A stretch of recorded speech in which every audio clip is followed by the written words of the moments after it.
Hello, I'm Rachel from Douentza Garden in Ireland, and you are very welcome to this garden tour. But today we're not in Douentza Garden, my garden. We have taken a trip to visit Jimi Blake's Hunting Brook Gardens.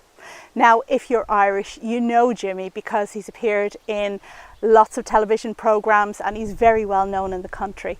If you're in the UK, you may know him from his appearance on Gardener's World when Monty came to visit his garden here in Ireland, and then afterwards Jimi went over to visit Monty garden in the UK. So he is a well-known figure, famous for his plant collection, and we're going to see very unusual and rare plants today in his garden. But the big thing about Jimi's garden is the way that he puts those plants together with the combinations, unlikely combinations sometimes, but it just works so magically. Magic is a very good word to describe Jimi's fantastic garden. Okay, so let's get on with the video.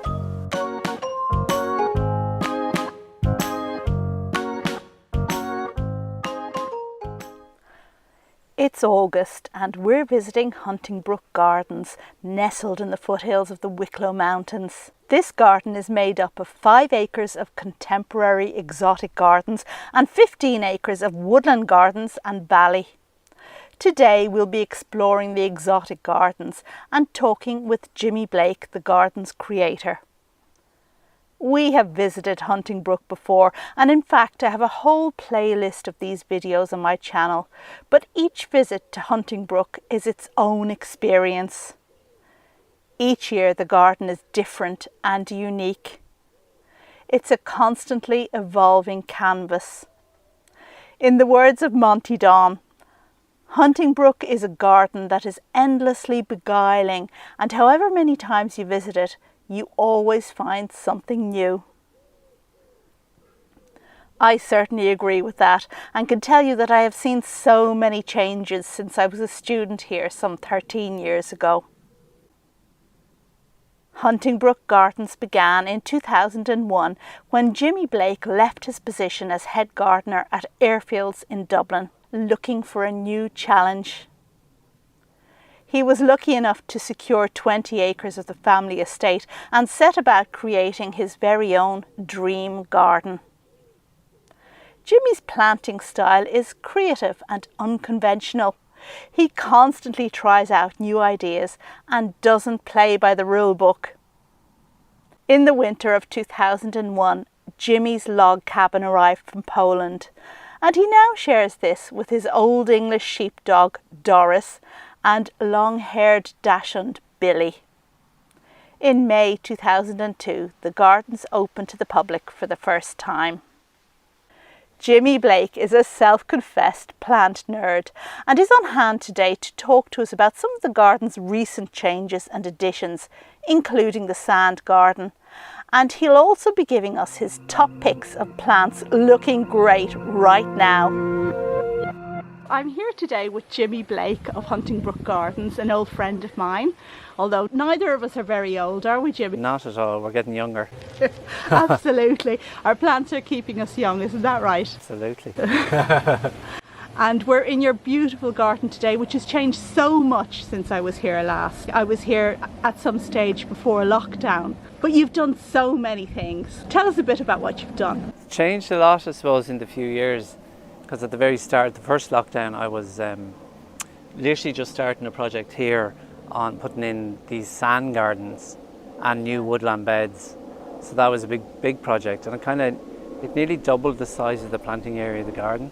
Wow. And it gave me the chance to do a new style of planting rather than just another border with rich soil, you know, big perennials, high maintenance. Because the sand garden is just great because you don't have to water it, you don't have to really weed it. It's 5 inches of sand on top of that. And right. You know, the sand that's there is about 5 inches thick. Okay. And what was your inspiration for doing that? Was it the desert? It was Peter Korn, the gardener and designer in Sweden. He grows everything in sand. Now, a different palette of plants. I mean, I'm interested in tender plants, so I went for more tender plants. But it means I can grow more tender plants they survive better in the sand. Right. They still have moisture, but they've good drainage. Yeah, it was just to do something totally different. And Peter grows mostly seaside plants. No, he doesn't. No, he'll grow big perennials. His nursery is in pure sand, like raised beds with pure sand. So they're like vegetable boxes. You know, where you grow vegetables, and there's mypex on below, on the base, and then the perennials are all just growing in those. That's his nursery. There's no pots or compost, which is really great. So yeah, I was just trying to figure out what I could do here with sand. And then I found a supply of sand locally. A man gave it to me actually. But then we did really, really good mix of soil and grit underneath it. Right. So, and they're all raised up because that was a wet area. Now it's a drier area. Okay. And do you lift most of them and bring them in for the winter? I lift the succulents like the aeoniums and cacti. But there's a lot of hardy plants. A lot of people think it's mostly tender, but it's not. It's not like. I'm definitely getting away with more tender plants in those areas, especially in the far side of the glass house that's got the blue salvia patens guanajuato. That's full sun, and like the new Iringiums I'm growing there are doing so well. Like. Okay, Jimmy, there are some plants that really grab my attention in your garden. So if you wouldn't mind, I'm going to ask you to come with me and we could have a look at them and you can tell me the lowdown on them because they're amazing. Is that okay? Absolutely, no problem.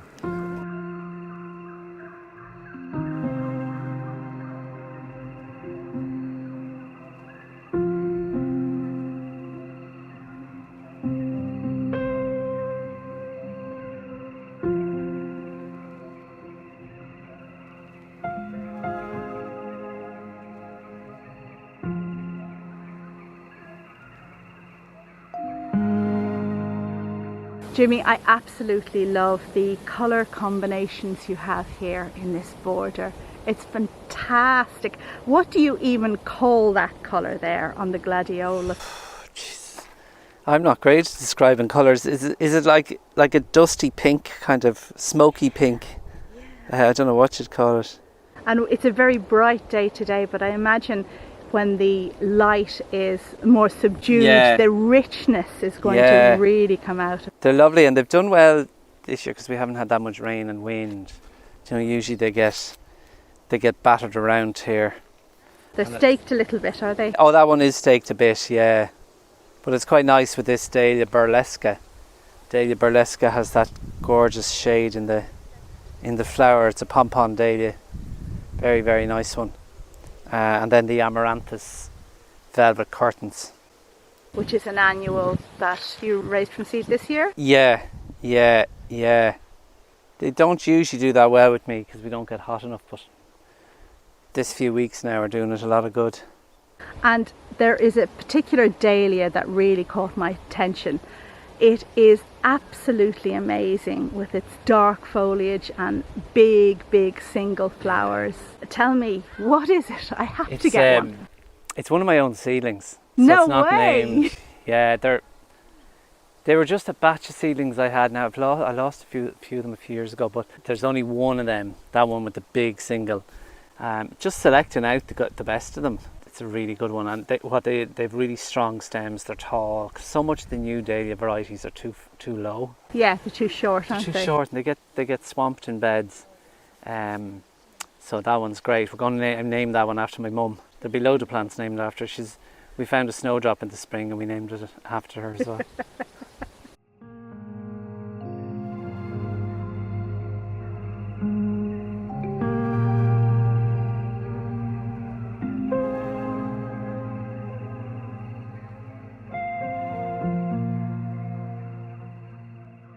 And we all loved when your garden appeared on Gardener's World. Not once, was it twice or was it 3 times you were on there? No, he came here and filmed, and then I went over to his. That's right. So it was yeah. So it was once here and then over with him.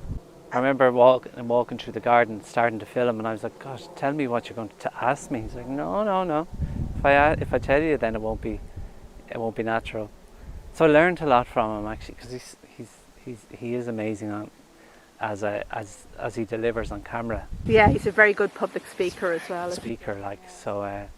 But then going over to him was great, and I remember I flew over that morning. I couldn't go over the night before.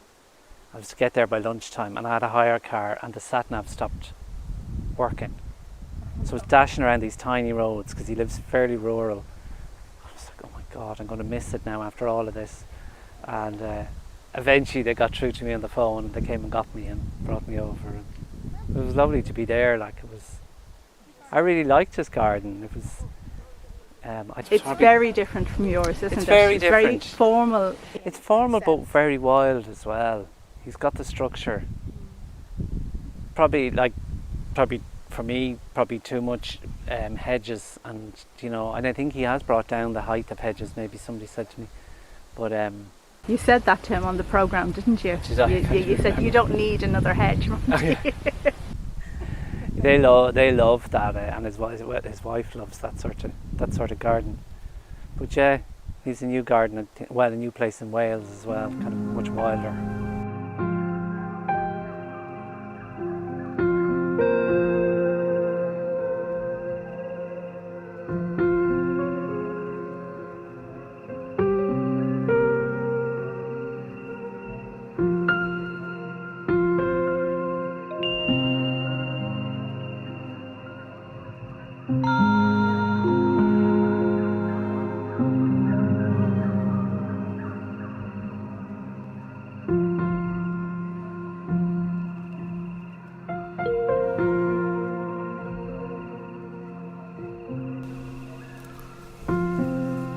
Sit down, are you?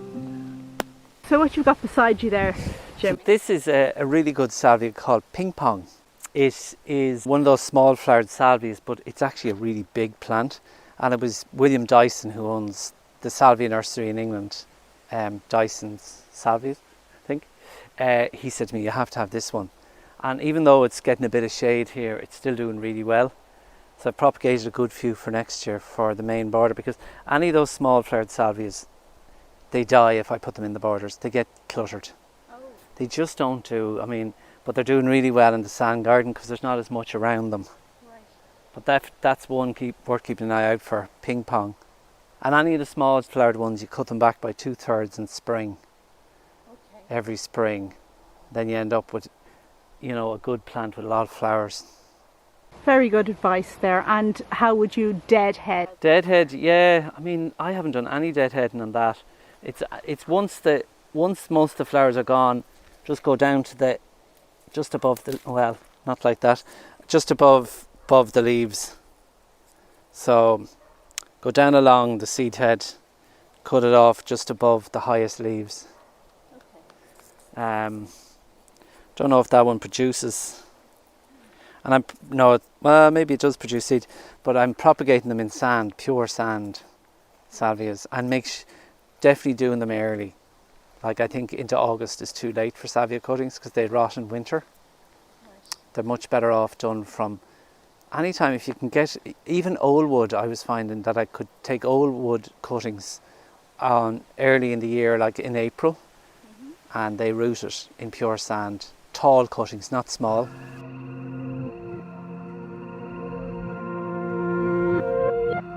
So this is, I think, one of the best new perennials in the last few years. This is Iringium guatemalensis, and it's from Guatemala, but it's totally hardy here. And even in the borders, it has survived as well, but it's much better here because the basal leaves are quite low. So if you put it in the border, they get shaded and then it won't flower. But here, it's in full sun, and imagine like coming from Guatemala, and it's totally hardy here in the Wicklow Mountains. It's weird, isn't it? So it's so good. There's two forms of it. This is the one that June had, which is actually, I think, a different plant altogether. But I just think this is so good. A lovely seed head in winter as well. Easy to propagate from seed. I have one for you. Thank you.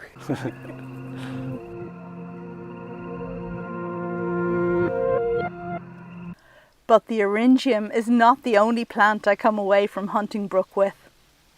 You may recognise Cordyline indivisa from the shadier sections of Jimi's garden.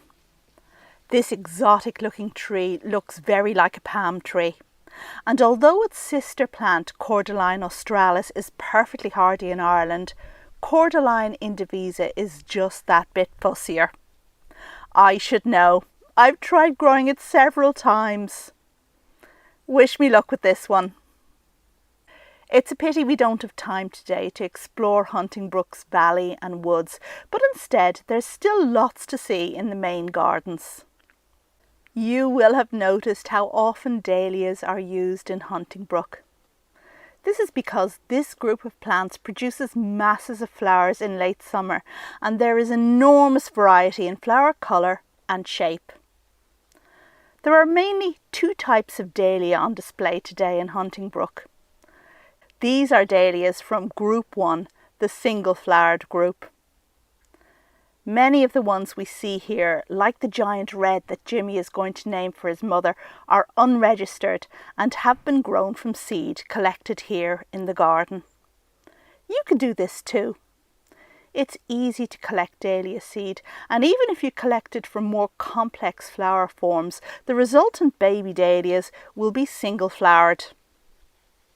It's fun to collect seed and see what colours you get.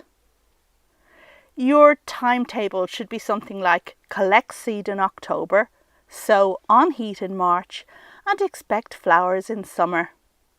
Then you can decide to either treat the plant as an annual and discard it, or to keep it.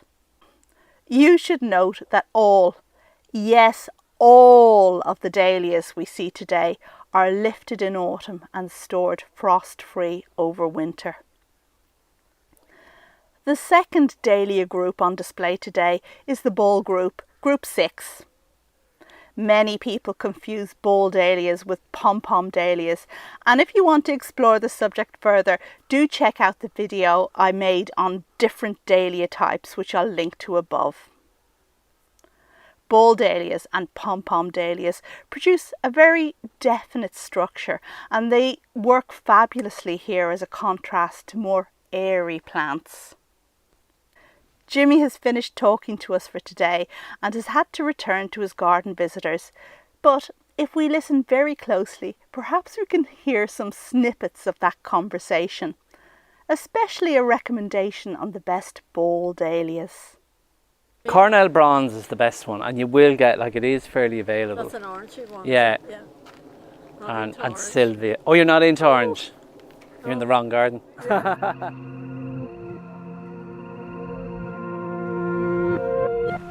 Do you want a hand? Are you alright? No, I'm in heaven, so... Oh, if you're in heaven? The only thing I don't want to do is leave now, so I might have to move in. You might get a job. Yeah. I don't know. And now we're nearing the end of our visit to the fabulous Hunting Brook Gardens. I'd like to thank Jimmy for welcoming us so warmly and taking the time to talk to us. I'll link to Jimmy's website in the video description so you can check it out if you're interested in visiting or in one of Jimmy's courses. He now also has online courses. I'd like to thank you, as always, for visiting with me, and just a little reminder that subscribing to Douentza Garden YouTube channel does help and encourages me to keep bringing you videos like this one. I'll see you on Sunday with one of my shorter videos on how to propagate pot geraniums or pelargoniums, and then at the same time next week you can expect a longer video like this one. I haven't yet decided which one to publish, so it will either be a video on crafting some greenhouse furniture in the decoupage style we saw recently when we visited Siobhan's beautiful Wexford garden. An exciting project for anyone who wants a greenhouse or potting shed with a difference. Or the video will be a visit to another beautiful garden, this time the accomplished garden of June Blake, where the colour red will win your heart. Thank you for watching and see you on Sunday. Bye!